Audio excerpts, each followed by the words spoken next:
And on the last laps of Morning Cafe, we talk matters tech and innovation and the involvement of women on the same. Welcome on board, having Faith Nkatha Gitonga, who's the country manager of Cellulant. She'll be telling us what Cellulant Kenya is all about and what it is that she does with Cellulant Kenya. Welcome on board. Important that you're part of the conversation. Hashtag Morning Cafe as always at Linda_Alela Tv47 Any question you'd have for her, she'll be right here to get answers as we proceed. Morning, Faith. Morning. Good to have you. Thank you very much. And I've been reading through your profile and you're doing amazing. I'm curious, I was like, oh, my viewers have to enjoy this part of the story and also get to pick some lessons that will be very instrumental for their lives. Good. Welcome. So what about Cellulant Kenya? Cellulant is amazing. You know what I pride myself most about Cellulant is that it's by Kenyans, well, by Africans, I should say, because it's partly Kenyan and Nigerian. So by Africans and for Africans. We're in 34 countries as we speak, which is fantastic. But we are, yes, a payments and fintech company offering so many types of solutions where we help you pay, you know, and collect payments. And one of the things that is very close to my heart is like one of the solutions that we offer to NGOs, for example, where we are able to help NGOs who are training, like right now for COVID. And it's so amazing that we're able to train through our SMS sort of platform. So we're able to do training, do Q&A, and people get trained and are able to impact even people out there in the villages. So it's not just the big things where we're working with banks and helping them with payments. It's even going down to the person in the outskirts of Nairobi, the person who probably doesn't need the big words, you know, who just needs that small solution and to be supported. And that's about Cellulant. Wow, that's about Cellulant. Amazing, you know, in a nutshell. And, you know, you're able to speak to the people out there and they would know what Cellulant is doing. And incredibly is that women are now taking up the space, you know, like country manager is not just any other title that you'd have. So I'm curious to know, you know, apart from what Cellulant does, what do you do as a country manager at Cellulant? Wow, a lot. All right. There's of course steering the ship. So, you know, there's a strategy aspect, you know, where the world is going, it's going fintech. You know, so, and digital is becoming mainstream, so to speak. So if you're not thinking ahead and thinking what is to come and preparing yourself as the organization and preparing our customers to be future ready, then you're losing the plot. So that's my biggest job. And of course, I keep saying I'm a salesperson, you know, so I have to be on the ground. I'm meeting the customers, finding out if they're okay, you know, if there are any issues and just supporting them because, you know, you won't know how they are if you're not on their face. So that's important as well. And the third one, which is very close to my heart, is to mentor and to grow the people in the team so that if I meet Linda today, I don't leave her the same tomorrow. You know, so that I can be able to leave a legacy as well.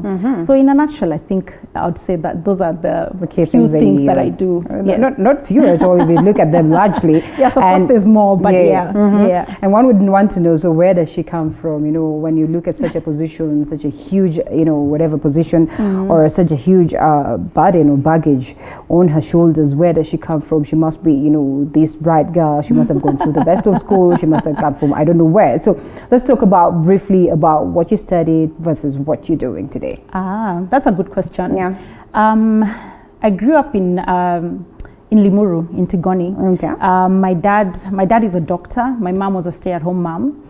And my parents were very strict, you know, like, and very enabling, so to speak, strict but enabling. So I grew up in one of those homes where, you know, what needed to get done had to get done, but they still allowed for us to be ourselves. On a light note, I remember once my parents allowing us to do like a sort of family meeting, and they were like, okay, you know, you guys air your views, you know, you're allowed to, I guess they were trying to do things a bit .com. As though they would actually do what it is that you propose. I know, right? And on that day, I remember just expressing myself and they're like, okay, no more family meetings, it ends here. You know, because I guess I, you know, spoke too much. I'm a middle child. I have an elder sister and 2 younger brothers, they're twins. So I'm a typical middle child. But yeah, that's my upbringing. Grew up in a farm. motivated to push ourselves, on a light note, I should say I went to Alliance. Wow, now that's what we wanted to hear. That's exactly it. Yeah, now we understand where it's coming from. To be honest, that was just on a light note. But I think for me, the primary school I went to, which is Tigoni Primary School, really molded me. And of course, even going to high school, I think for me, high school was where I found myself. I walked in a teenager. I was quite big, so I went through the full, discovering myself, low self-esteem and everything. I got born again in high school. For me, that's the thing I think I remember more than even the studies. Wow. You hold it up until today. Yes. Amazing. Yes, and it's who I am, to be honest. Okay. And I think if nothing else, that's what I gained from school, from high school. All right. And then I get into campus. I remember I wanted to do medicine. I wanted to be exactly like my dad. Okay. And the results come out and I missed medicine with 1 point. The way guys do well, then they're like, okay, you had 46 points, now we're taking 47, so I missed out. And then I'm told, okay, can you go do dental surgery? I'm like, no, I'm not going to look at people's teeth the rest of my life. And so I end up in School of Business. And the best decision I ever made. Wow. Thank God that I ended up there because it was amazing. The people, the lecturers as well. I know people have strange things to say about University of Nairobi. I have good things to say. Oh, nice. Because just even where the way the school is set up, you have to do so much for yourself too. Yeah, I started working when I was in campus, so it was quite a good background. Yeah, and I studied marketing actually. Okay. So it runs in tandem with what you're doing today. Yes and no. Because I studied marketing, my first job was actually in media. Being a TV and radio presenter. That was my side hustle in campus. You got everything that it takes. You think? So that was my side hustle in campus. And then when I left school, I got into banking, and started out doing business development. In summary, yes, business development, then got into strategy. Then I was like, you know what? If one day I want to be a CEO somewhere, and this world is going digital, I best get into this tech space. Okay. So when Oracle came calling, I was like, yes, by all means, I want to work there because I wanted to understand tech, the tech world and this digital space. I mean, after all, that's where the future is. Exactly. Yeah, and now I'm at Cellulant. Okay. Yeah. That's amazing. That's more or less like your career journey, I'd want to assume. So yes. What does it mean to be a woman or being a woman in the space of tech? Wow. I hate everything to do with tech. I'll tell you for free. It's just that, I have no option but to leave technology. Wow. I think it's many things. I dare say it's easier to stand out because we're few. Okay, that's for sure. That's for sure. But also it's interesting that it's dominated by men, scaringly, but that is changing. Yeah. And so of course it means you have to do double the work. Yeah. It's also meant that I've had to pick some mentors who are in the tech space, who are men, so that I can learn from them as well. And just give that double energy, double everything to just make sure you're pushing yourself out there. Yeah. And it's also brought out my mentorship side to just also try and bring up other women. And it's scary. I remember once sitting with some young ladies who are just getting into campus and, they're scared, they're going like, we are not sure we will make it, in the class there's one lady, just how it is in the universities here. And to just be able to tell them, just go for it. Whether you're just the only lady, whether you're just going to be two, just go for it because it's your journey and you just need to live that journey. Yeah, so that's amazing. I mean, numerous occasions we've heard, at least lately, after there's that release of the final examinations report and women taking up the space of architecture, engineering, and all that, something that we never used to see. Yes. So actually, it's not an easy one, but times are changing. Yeah. Let's talk about you, family, whether there's someone, whether they're babies, and everything, and just balancing that. Okay. Yeah. I've been married for 8 years next year. Wow. Married to one husband. Are you not 22? My goodness. Praise Lord. Praise Lord to that. Well, that would mean I got married at like 22. Is just perfect, yeah. So I've been married for 8 years. Yes, I'm married to one man. I keep saying every time I look back and I'm like, oh my gosh, like God just sorted me out. He knew what I needed. Wow. Also when you're I'm very strong-willed and very strong of character. So it's very important the kind of person you get married to, so that they're not trying to put you in a box and fit you in because maybe they're intimidated or things like that. So I really thank God for my husband. He's a good man, and we have 3 sons. I keep asking God why I'm so girly and I didn't have girls, but yeah, I have 3 boys, a 5-year-old, a 3-year-old, and a 1-year-old. So you can imagine the sort of energy I find at home. But to talk about the balance, it calls for being very intentional. And so what I've done is that I've set certain rules, you know, so I make sure whether I leave the house at 6 o'clock to be at work or whatever, that my night routine is for me. My sister laughs at me till today that I wash my kids, so I make sure that we wash our kids ourselves, we feed them dinner ourselves, and we put them to bed ourselves. So I'm very intentional about that. And I remember one of my mentors saying once that, Faith, yes, you're not a stay-at-home mom, because, you know, mom guilt is so real. You know, like you go through that thing of like, gosh, there are people who stay at home with their kids 8 to 5, and here I am, you know, doing this show and running off to work and things like that. But I think it's to be the best stay-at-home mom for the few hours you get with them at home, and also to maximize on the weekends. I'm very selfish with my weekends as well. You know, like if you call me for something, if I'm not coming with my kids, I'm not coming. You know, and so that way it helps us cover that up.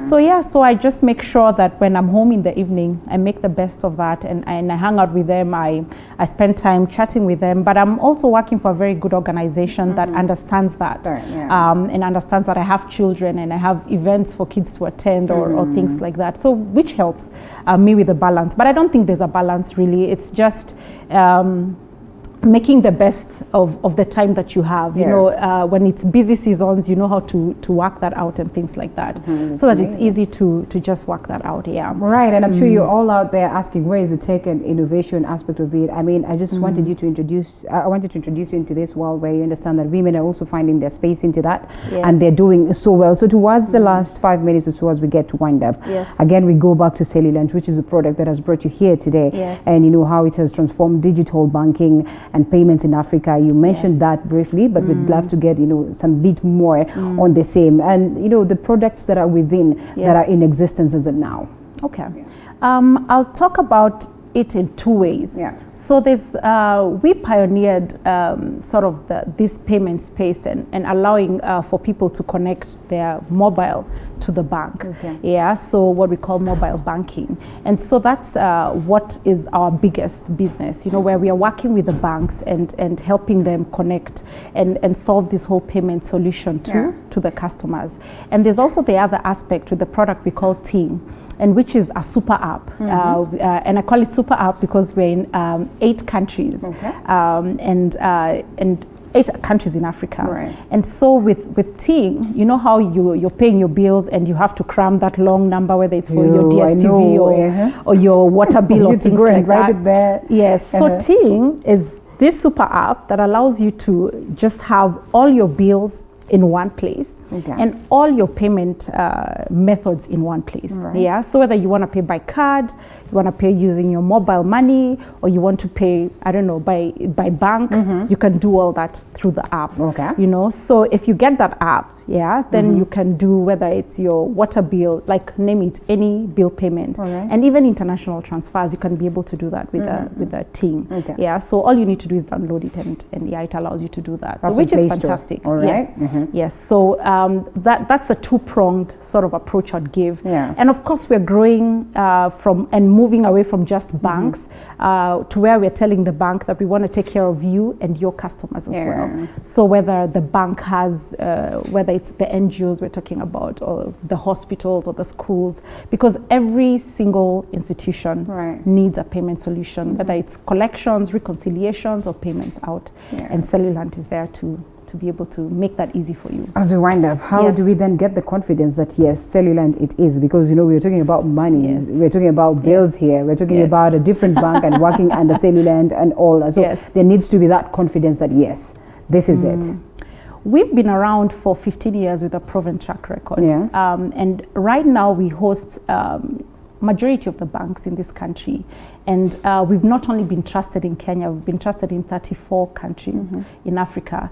And I think with that track record, we have been able to show that we are not only reliable but safe. And I think what else is important is that we have we keep upgrading our technology, and we also hire the greatest minds to be able to just keep innovating and getting us into pace with what's happening in the world. And I think with those few things, you should be able to have confidence in us. Okay, well, the space of digital is growing and growing by the day.